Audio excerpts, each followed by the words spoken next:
Hey everybody, and welcome back to Jay's Retro Reactions.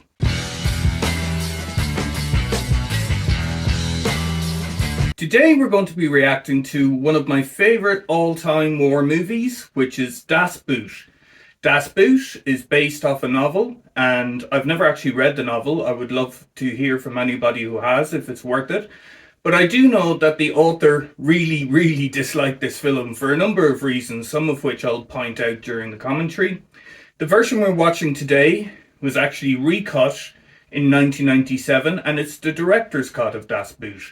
The original version of the film came out in 1981 and was the highest grossing foreign language film ever at that time, and actually recorded bigger box office receipts in the US for its German language version than the English dub version did. However, it is worth noting that all bar one of the actors in the German language version could speak English and actually dubbed their own voices into the English version. Today, however, we're going to be watching German language version, as I prefer to always watch films in their original language where possible. I haven't seen the director's cut before. It's 3.5 hours long, so it's quite a substantial movie, and I may have to cut it into 2 or 3 parts just to get it past copyright on YouTube. But otherwise, I'm really looking forward to this. I haven't seen this movie, I think, in about 6 years. And as I said, I've never seen the director's cut version. So I'm really looking forward to it. Anyways, as always, enough of me talking and let's get on with the show, guys. Welcome to my party. We're just getting started. A life is a dream or a nightmare scarring. La Rochelle, France, autumn 1941. Germany's vaunted U-boat fleet, with which Hitler hoped to blockade and starve out Britain, is beginning to suffer its first major setbacks. British freighters are now sailing the Atlantic with stronger and more effective destroyer escorts, inflicting heavy losses on the U-boats.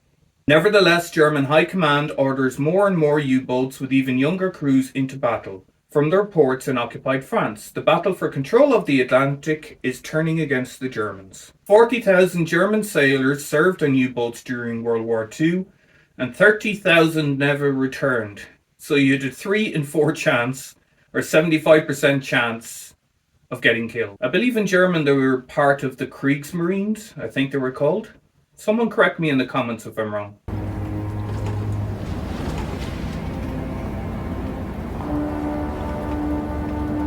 Again, someone please let me know if the book is worth reading, if you've read it. I do like reading military novels, so I'd be interested. And similar to Tal de Sota and The Unknown Soldier, this novel is actually loosely based on real characters, and I'll talk a little bit about those real characters when we get to them.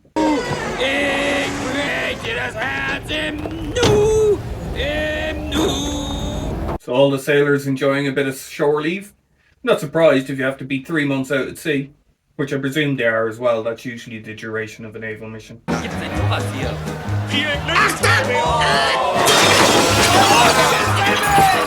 So you see this guy who's drunk. He actually was really drunk for the filming of this scene.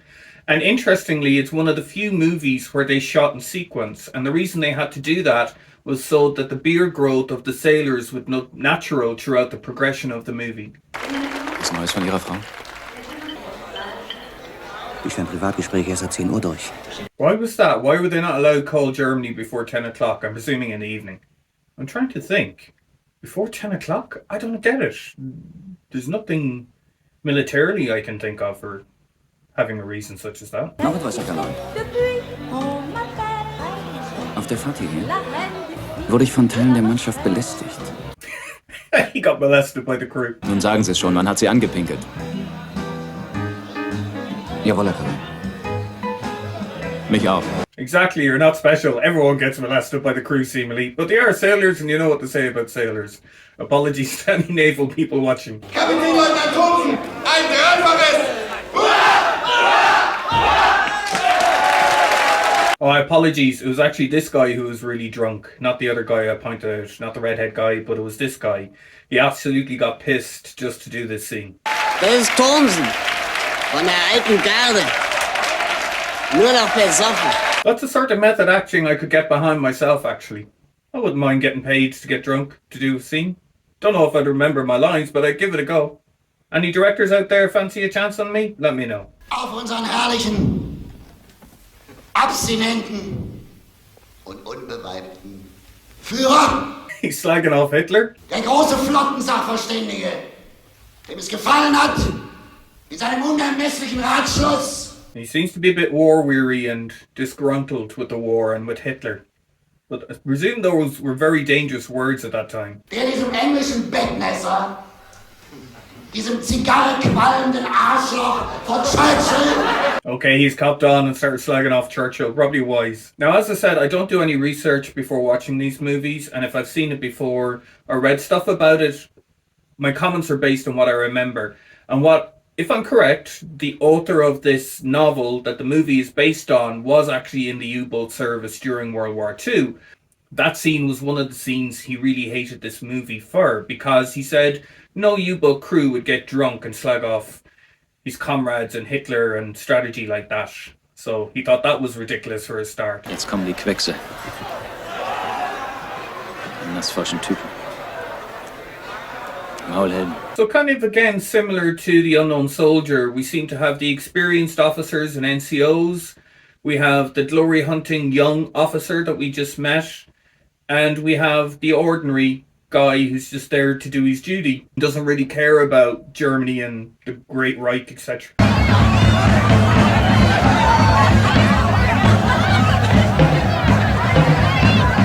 And again, this scene is another one the author hated, because again he said U-boat crew member would behave like this.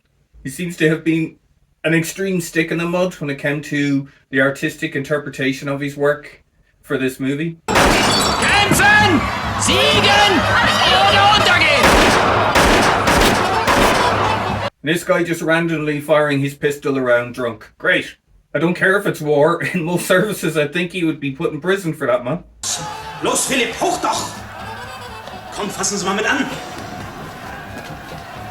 Great, lying on the floor in the bathroom, covered in his own puke. I'd love to say I've never been there, but unfortunately in my youth I was a couple of times. So richtig ausfüllen, aber I am not in the condition to Ist ja gut! You ain't screwing anybody, mate, with that puke hanging off your head there. Dem Doktor ein besonderer Befund? Ja, am Steuerbord schrauben, Flügel verbogen! So one interesting fact I do know is there was only one original U-boat of this type left in the world at the time of making this film. So they couldn't use it because it was too noisy. So they actually got plans from, I think it was the Chicago Science and Technology Museum, for the U-boat design, and got the original submarine builder, the company still existed, to build 2 full-scale models of the U-boats. One that could travel to sea and one that could be used in the studio. But the specs, etc., were designed exactly as the original U-boat was. Wir haben Gast an Bord. Leutnant Werner. Marinekriegsberichter. Wird sich ein bisschen bei uns umsehen. Now, if anyone has read the novel, please let me know if they really did take a war correspondent on board, because I know this movie and the novel are a kind of faction. There's based on real characters with some fictional characters mixed in. Because if they did take a journalist on board, that journalist is really brave. Because with a 75% casualty rate, there's a good chance you weren't coming back. Heil und Sieg und fette Beute! Okay, this guy isn't going. He was just getting his medal. Has he completed his tour of duty or something?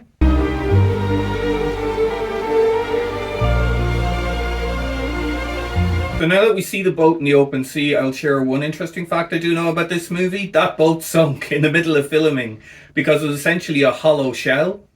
And there was a bit of a storm which had the boat sunk, so they had to delay filming while they raised the boat back up and then had to stick it back together using wooden planks for the remainder of the movie. Die meisten Kojen werden von 2 Mann benutzt, genau im Rhythmus der Wachen, ne? Das heißt, wenn einer abgelöst wird, dann legt er sich den Mief des anderen, ne Jungs? Lovely, you have to share a bed. I'm not sure I'd be up for that. In general, I don't think I'd ever fancy doing submarine service. It's not the claustrophobia or anything that would get to me. I just prefer would be in a service where I have some control over my own survival in the event of the worst. Unfortunately, in a submarine, you get hit, you sink. There's no way out because the pressure would rip you apart. That's if you could get out. You'd probably drowned in the tin can. At least with an aircraft, you can bail out with a parachute. In the army, you can try and leg it or shoot the guys attacking you. Yeah, for me, no. Just no. Lass mich mal vorbei. Das ist die Kombüse? Ah ja. Und hier ist Johann, das Gespenst. Let me know your thoughts, guys. Would you serve in a submarine during this time? And if so, why would you? Säuglinge, die an die Mutterbrust gehören. Steinalt kommt man sich vor all den Gören. Reinste Kinderkreuzzug. Interesting comment by the captain there. Again, going back to a comment I made previously on the unknown soldier. The average age of a soldier who dies in war is 19.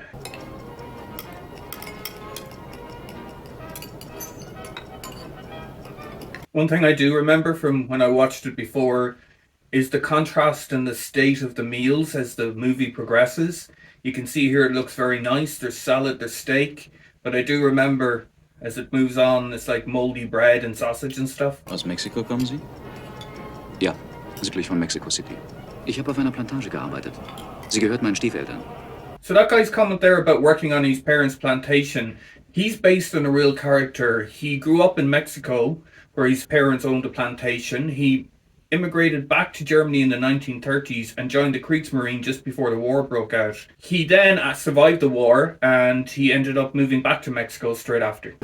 Mal auf Brücke! Jawohl! So what, have they spotted something or has someone spotted them? It sounds like someone has spotted them since he's shouting alarm, probably an aircraft. Schneller, schneller! Los, weiter, geht schon! Beide machen, dass euch das Wasser nachkocht! I do know biplanes are used quite heavily in bombing submarines, and I'm trying to remember the name of the model, but it won't come to me. If anyone knows, please let me know in the comments what the RAF biplane model was they used to attack submarines. Sorry, that's my age, guys. I can't always recall things as quickly as I used to. April, April. Übung ist das halbe Leben. Nur kein Moos ansetzen. Ah, it was just a drill. Clever by the captain. The poor journalist looks like he shit himself. Not that I blame him, I probably would have too. Just know the casualty rates. Anytime they get attacked, I'd be going, oh, this is probably it. Irgendwann ist natürlich Schluss, ist klar. Hält der Druckkörper nicht mehr. Dann wird das Boot vom Wasserdruck. And this guy's fucking with the journalist as well, just to make him scared. Even more scared than he was. You can see the guy sniggering in the background. 160 Meter. Reicht für heute. The one thing I've noticed about this captain, he loves pushing everything to the limit. The boat's limits, the crew's limits, which is kind of good actually, because he knows then in battle what everyone can withstand and what the boat can withstand. Sehr hübsch. Wirklich. So this guy's dating a local French girl from Rochelle, which obviously would have been dangerous for her, particularly post-war. Sie ist schwanger.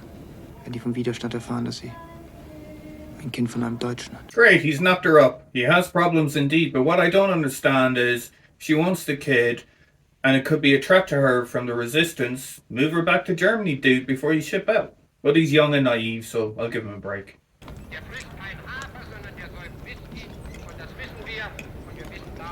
This guy's all prim and proper with his dining, isn't he? Wir werden ihn in die Knie zwingen. Das ist meine feste Überzeugung. Ich will Ihnen mal was sagen, Sie Schlauberger. Auf den Knien ist er noch lange nicht. This guy, as I said, is full of glory and full of propaganda. And the captain's wise enough to tell him, cop on, this is reality. Don't believe everything you hear. Den Tipperary-Song, wenn ich bitten darf. So the Tipperary song is an Irish song. It's from World War I, and Tipperary is a county in Ireland. And it became famous in World War I as just kind of the anthem of the British Army. Probably because they heard it from the Irish soldiers in that army at the time. I think something like 250,000 Irish people fought for the British Army in World War I.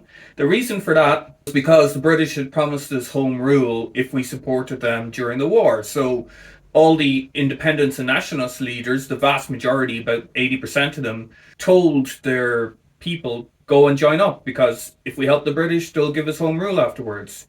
Didn't quite work out that way, but that's for a different time and a different story.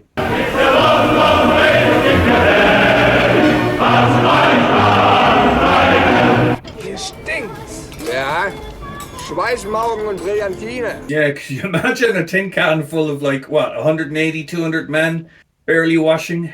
I wouldn't fancy that stink, man. Jeden Morgen die fetten, frischen Dinge. So you see how the sailors keep chewing on these lemons? We've seen it at least twice already. The reason the British sailors were called limeys was because in the old sailboat days, to stop them from getting scurvy, the British sailors and British Navy used to carry lots of limes and suck on the limes to help prevent, because of the vitamin C, which helps prevent scurvy. The same reason these guys are doing it. But that's why the British sailors ended up being called limeys, for anyone who doesn't know. Der Funkspruch, Herr Kaloid. Of course, they were using the infamous Enigma machine, which Alan Turing, famous for the Turing rule for artificial intelligence, and one of the founders of computer science, helped crack in Bletchley Circle. So while the Germans thought they were using fully secure encrypted communication, in fact they weren't, and the Allies knew most of their plans before most of the Germans did. Gehen Sie mal so in Anschnitt. Ja, kann ich das mal haben? Ja, das wird sehr gut, ja. Und das gleiche nochmal mit einer anderen Zeit. That was a literal slap in the face for that journalist. The one thing I will say, they did a great job of making you feel so hot, so humid, so claustrophobic in this movie. And as I said, it's based on the real specifications, this U-boat they're in, that they built for the movie. So, yeah, it must have been really like that. Wer war das?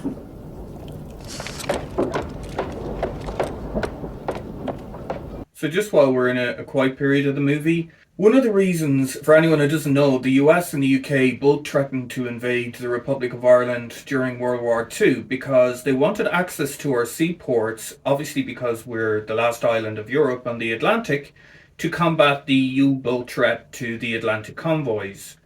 Unfortunately, and it's not unfortunately, our Prime Minister at the time, known as the Taoiseach, which is the Irish word for Prime Minister, Eamon de Valera, flat out refused, and there was very good reasons for that. Ireland was only 20 years independent, barely that. It was just recovering from its civil war. Britain had waged an economic war against us during the entirety of our independence to that point, so our economy was in tatters. We had no money to buy weapons and arms. And we couldn't afford the risk of a German invasion, which was quite likely. The Germans had drawn up plans called Operation Green, or Groom, to invade Ireland in the event we assisted the British. So it just wasn't feasible. Now, luckily, after he told them to go and get lost, and there's a famous speech you can find by de Valera in doing a public address to the nation, telling basically Churchill and Roosevelt to fuck off. And you can find that on YouTube. But luckily, Roosevelt and Churchill basically backed down after that. And the reason they backed down primarily, believe it or not, was because there was such huge Irish populations and Irish descent populations in the US and the UK that there was a real risk of insurgencies. And we also had the IRA operating in both of those countries at the time. There was a real risk of insurgencies in those countries, which they could do without. So, yeah, luckily they never followed through on their threat. But, for anyone who thinks the Allies were all good, not necessarily. That doesn't mean the Germans and the Italians were great either. Just saying the Allies weren't all good either. Gemütlich hier, ne? Keine Post, kein Telefon. Schön durchlüftetes Boot. Hübsche Holzverkleidung. That's one way to look at it, Captain. Make the best of a bad situation, I suppose. Wenn Unsicherheit und Glauben seiner Leute schwinden und in den Blick, den sie auf ihn richten. Well, he's mixing lemon juice and condensed milk. That's going to curdle, man. Turn sour straight away. U-Boot Spezialcocktail. Neidisch? No, you're fine, mate. Drink it on your own. Vor Flieger getaucht, abgedrängt, Fühlung verloren. Vor Zerstörer getaucht, Wasserbomben.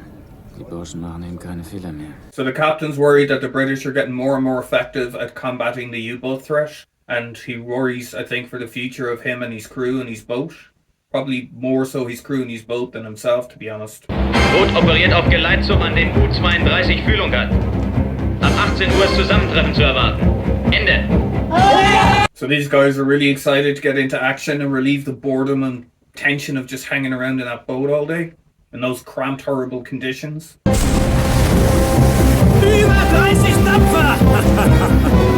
That shot with the tower was built inside the studio, obviously using a green screen for the background of the sea. And the way they did it was they had this tower built in a tank, and they splashed the water using the tank, and then they shot the frames at 1,500 frames per second. If I remember correctly, it could be slightly more, to get that effect of real life motion.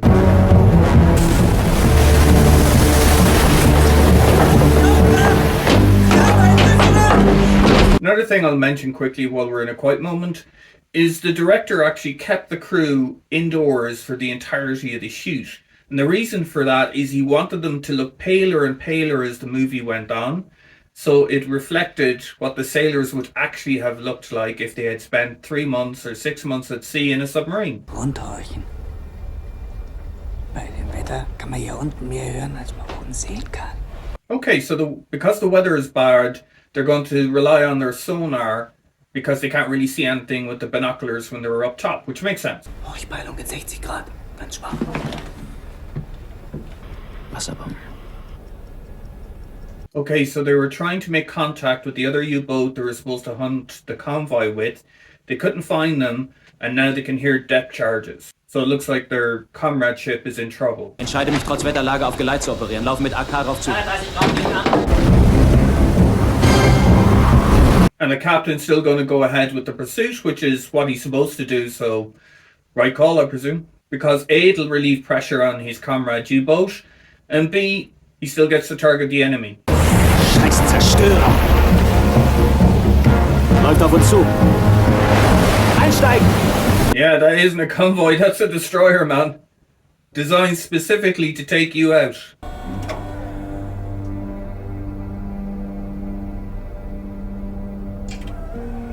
Now, even though he's dived, his problem is the destroyer's also got sonar, so can hear exactly where he is, despite the weather on top.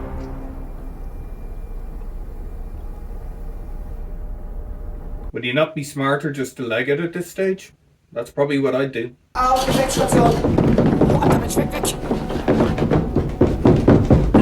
So he's going to take on the destroyer? Interesting choice. Will den Zerstörer angreifen. Verrückt bei dem Seegang. Exactly what I would have thought, to be honest, and I'm not a naval guy. Streuwinkel 3. Rohr 1 bis 4 sind klar zum Unterwasserschuss.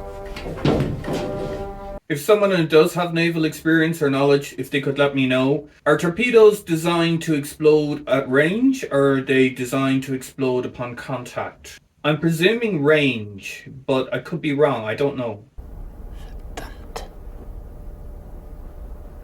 Verdammt! He's lost the destroyer, and I bet you the destroyer hasn't lost him, as I said, with their sonar.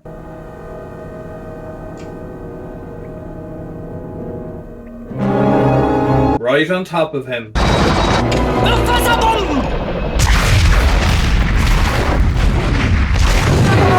And a similar question to anyone out there with naval knowledge about depth charges, which again I'm presuming are designed to explode at range. Or in this case, depth, sorry. Kein Ernst. Haben die doch tatsächlich unser Seerohr gesehen. Kaum zu glauben bei dem Seegang. I would have presumed sonar, but he's saying the periscope is how they got spotted. Tiefer, Eddie. Vorne unten 15, hinten oben 10. 200 Liter nach vorne drin. Weiter marschieren, langsam. So it's a game of cat and mouse now, with the destroyer hunting them and him trying to evade. But again, I presume sonar would allow the destroyer to detect them. And I presume that's why he's diving deeper, so the sonar can't penetrate down that far. Jetzt wird's psychologisch, meine Herren.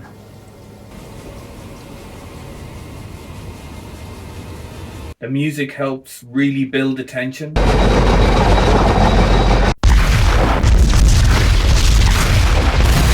Oh, those depth charges are right on top of them. Ruhig. Immer ruhig, Männer. Das ist noch gar nichts. Looks like there was no serious damage so far anyway. Unnötiges Licht aus.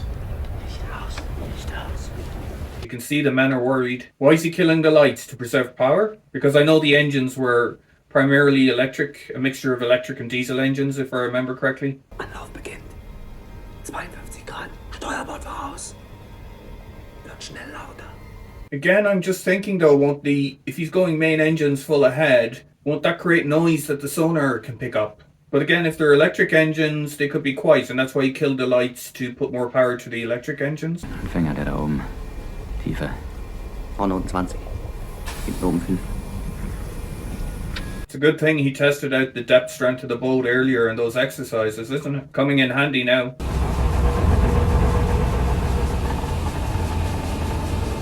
Credit to the sound effects guy as well for all those creaking and popping sounds in the background. Again, it really helps build the tension of what it must have been like for these crews. Zerstörer kommen näher. Wird immer lauter. Tiefer, Ellie, schnell.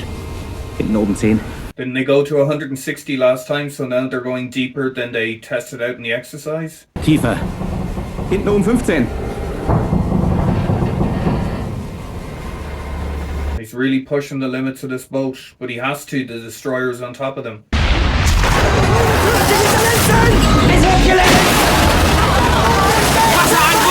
Hit again with depth charges, and I presume because they're at such deep pressure as well, or depth, the pressure, the combination with the depth charges is going to screw up the boat heavily.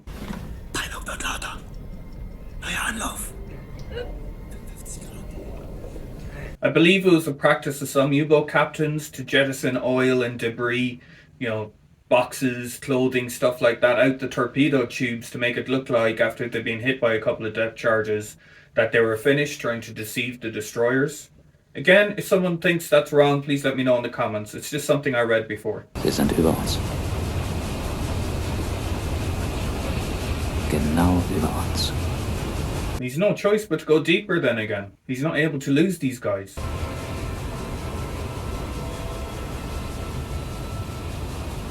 Can the boat take it, or has the hull been damaged by the depth charges, as I said?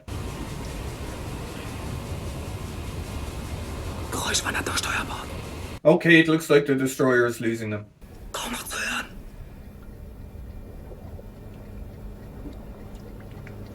Okay, it looks like they got away with it, but I think I said at the start of this I was questioning why the captain proceeded to attack a destroyer in that weather, knowing his comrade U-boat hadn't made contact and was likely destroyed. To me, it seemed like a silly and stupid mistake by the captain.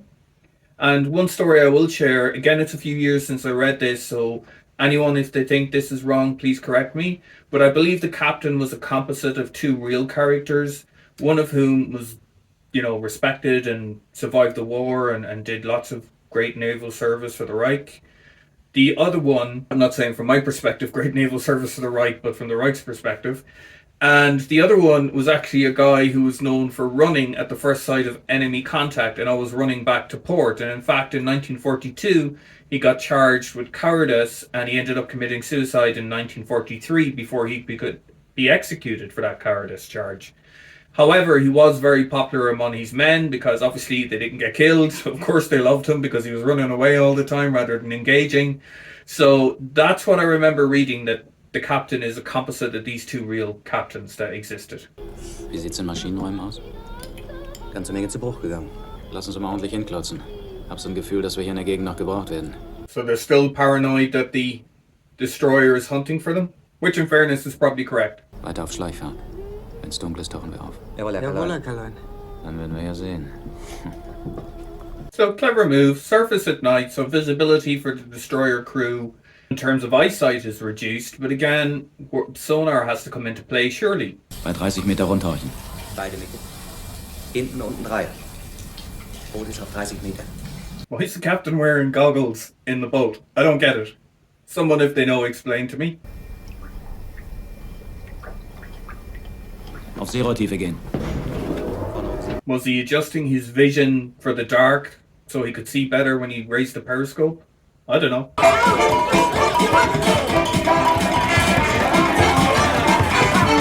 So again, this scene is one that the author of the novel really hated. He really hated it because he said no German U-boat crew member would behave like this, dressing up as a woman and dancing.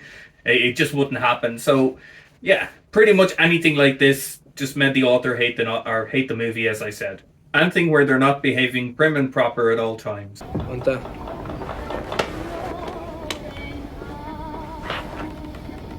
What the hell is this? A dick inspection? Why, for lice? In case they picked up STDs when they were on shore? Du alte Sau, du. Sackratten. Yeah, STDs. Gib dem Luder ordentlich Puder! Why do they have all the other guys just watching along? Just to pull the piss? Was haben Sie eigentlich an den Wimpern und an den Augenbrauen? Das sollten Sie mal dem Sanne zeigen. Sie haben Filzläuse. Great, he's got crabs as well. Probably from sharing the beds with the other men. Although he's an officer, he probably has his own bunk. But such tight crawders, they're bound to spread everywhere. Soll das ein Witz sein? Wenn die Viecher sich erstmal da oben zeigen, ist sozusagen das 5. Stadion. I didn't know there was a 5th stage of crabs. If anyone knows, what the hell is the 6th stage then?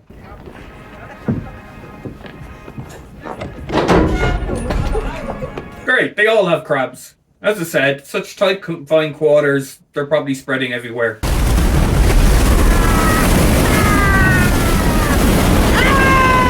Guy, the journalist, is doing his version of Kate Winslet on the Titanic. I'm king of the world! Auf Tauchstationen! That's it, dive down where there's no storm. Nice and calm down there.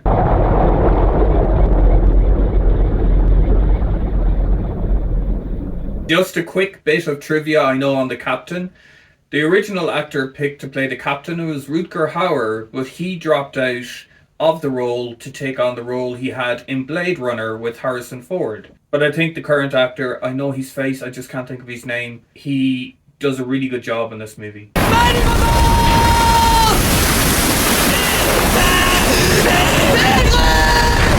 Another interesting bit of trivia, and I do know this for a fact, that guy who shouted "man overboard" and this guy who fell was actually a real accident on set and was not meant to happen, and the director thought it was great and he said, "Well done guys." Turns out the guy who fell broke 3 ribs, had to be taken to hospital, and to continue the movie they literally had to wheel him from the hospital because he was in there for concussion for over a week each day, and then back to hospital when filming finished.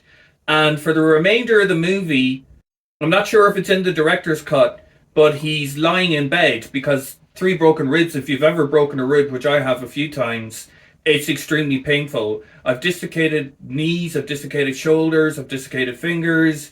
I've never broken my nose a few times. I've had stitches over 200 times. I've been stabbed, I've been shot. And nothing is as painful to me as broken ribs, I'll be perfectly honest. When I had 2, which is the most I've had, yeah, I could barely breathe, I couldn't get comfortable sitting up, lying down, nothing. 3 Rippenbrüche, eine Platzwunde. Schimmel ist gesund.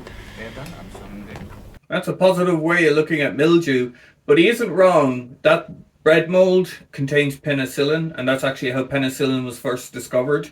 I think it was in the Crimean War they figured out, with Florence Nightingale's crew of nurses, that when they put moldy bread on soldiers' wounds, they healed a lot better and quicker. I could be wrong, maybe it's an old wives' tale, but it's something I read before.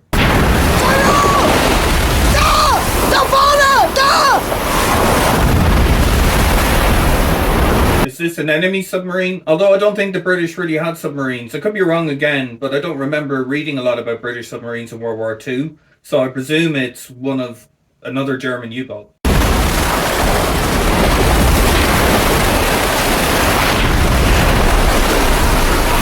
Bit of old Morse code there. I believe Morse code has since fallen out of fashion with armed forces and it's no longer used. That's what I read again somewhere. I think about a couple of years ago. It was definitely still in use when I was in the army, but that's what? Almost 30 years ago. Wow. Was los? Leitzug. Atlantic convoy spotted, transporting all that Lend-Lease stuff to the USSR. And this is exactly what they were trained for, to take out these convoys. Sehen Sie Sicherungsfahrzeuge? Zerstörer? Nein, auch keine Fehler. Keine Außensicherung, nichts. That doesn't make sense. The convoy, if it's an outward convoy, loaded with equipment, tanks, ammunition, ordnance, artillery shells, God knows what, they definitely are going to have protection. They're probably just either ahead or behind or both of the convoy.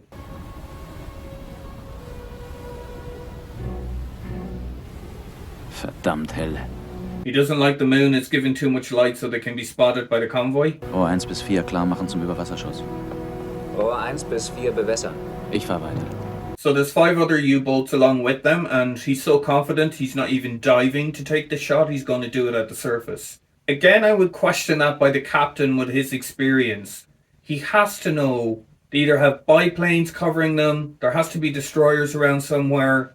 Why take the risk? Maybe torpedoes are more accurate when fired at the surface, I don't know. Again, someone let me know in the comments. Fertig! Rohr 4! Los! Zerstörer voraus! Destroyer, I knew it! Now they're in trouble.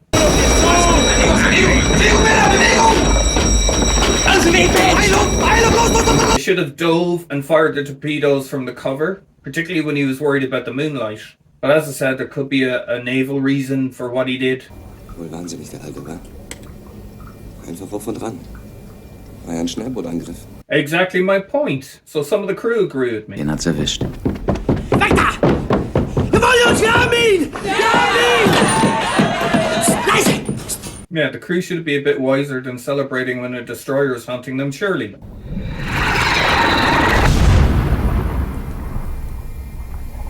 So they managed to sink at least the first ship, it looks like. Jetzt kommt die Abrechnung.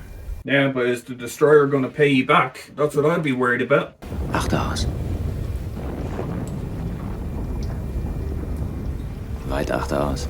I know I've said it before, but I really love the atmosphere created by the director and the sound engineer. That tension, the constant tension, that boredom when they're not in action. It's just fantastic. It really makes the movie for me. Beide Maschinen kleine Fahrt voraus. Beide Maschinen, kleine Fahrt voraus. It makes you feel as if you're really with the crew, waiting for these depth charges to go off.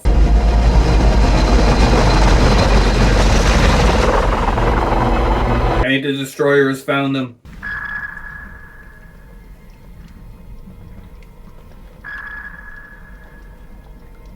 And you can hear the sonar pinging off the submarine, which again is adding to that tension. As I said, I feel anyway that I'm standing there with the crew. My heart's going like the clappers.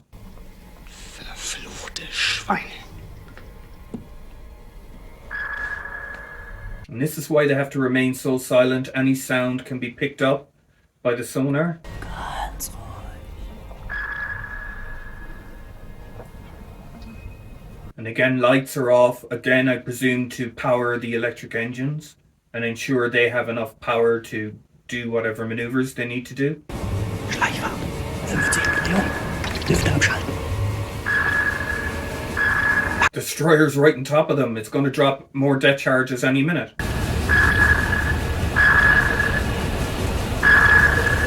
I was going to say, mate, you could have waited pissing in the can.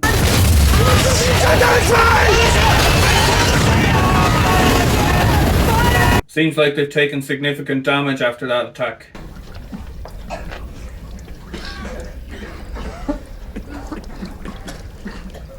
I presume they have to switch on the emergency ventilation from the smoke from the damage and the fires, plus the gas from the fire extinguisher. Again, because they're so tight and confined, those fumes would be choking them all. Was ist denn los? Feierabend? Doubt they're running away. They have you where they want you. Tiefer liegen. Schleichfahrt. Again, I'm presuming that's all he can do is dive deeper to get away from the sonar. But if that's wrong, someone let me know in the comments. 50 Grad. Wird laut. It's the ultimate game of hide and seek, isn't it? Where your very life is at risk if you lose. Schlagen wir noch mal einen Haken. Oder besser ein Häkchen. Okay, I get it. The captain's going to go back the way they can because the destroyer will be thinking it's trying to get away from them and going that direction while he's going to head back to the convoy. Reverse psychology, I like it.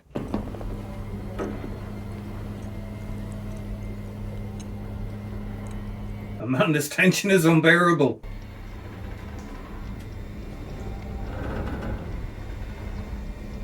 But it does give you a real flavour of what those crews must have gone through during the war, particularly given the casualty rate. And I'm sure all of these sailors this late into the war would have known that every time they went out, there was a fairly decent chance they were never coming back.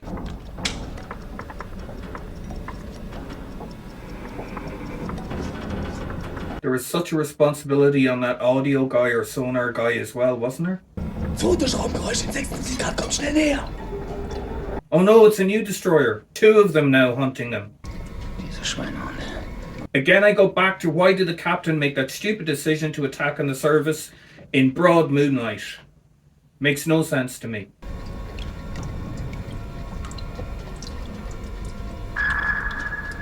What's he gonna do now with two of them hunting him? They can just create a grid pattern and isolate him. Noch tiefer. I presume that's the logical choice. Go deeper until you're out of sonar range. But can the boat take it? 190 Meter. Okay, this is significantly beyond the depth they have dived to before. What was the maximum on the gauge? 260, I think.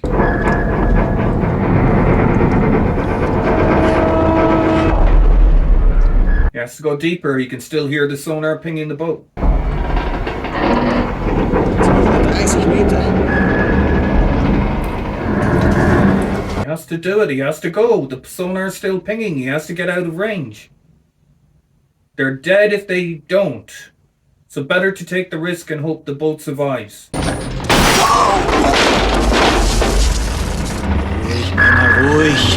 The boats are all pinging off because of the pressure, and I presume we're going to start hitting the crew and causing injuries. There's no point telling the men to be quiet, Captain, when you've got steel boats pinging around.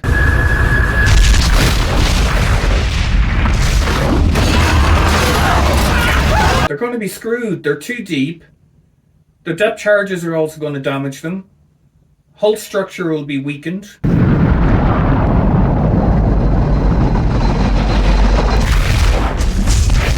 Blasted again, man. Da! Torpedo-Luke macht Wasser! Hit him! Now they're trying to make running repairs while still under attack, which means the evasion tactics going to be even more difficult to get away from these two destroyers. Wer viel schmeißt, hat bald nichts mehr. Okay, so the captain's hope is we'll hang on until they run out of ammunition. Again, I'm not sure I agree with that choice. Was ist los, Johann? Is Johann injured? No, he's just cracking under the strain. Similar to World War I soldiers' shell shock. In this case, depth charge shock.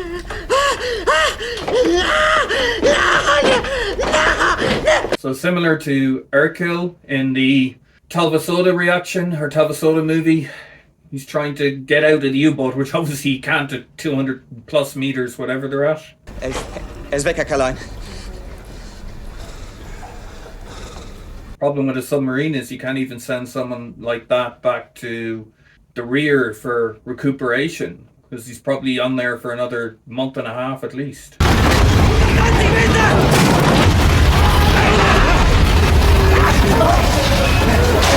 And the journalist is making his goodbyes with his photographs. Probably wise to be prepared.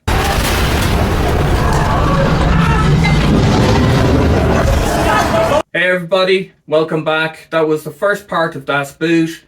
We've ended with a wonderfully tense atmosphere. The boat is under attack by two destroyers. The boat is sinking.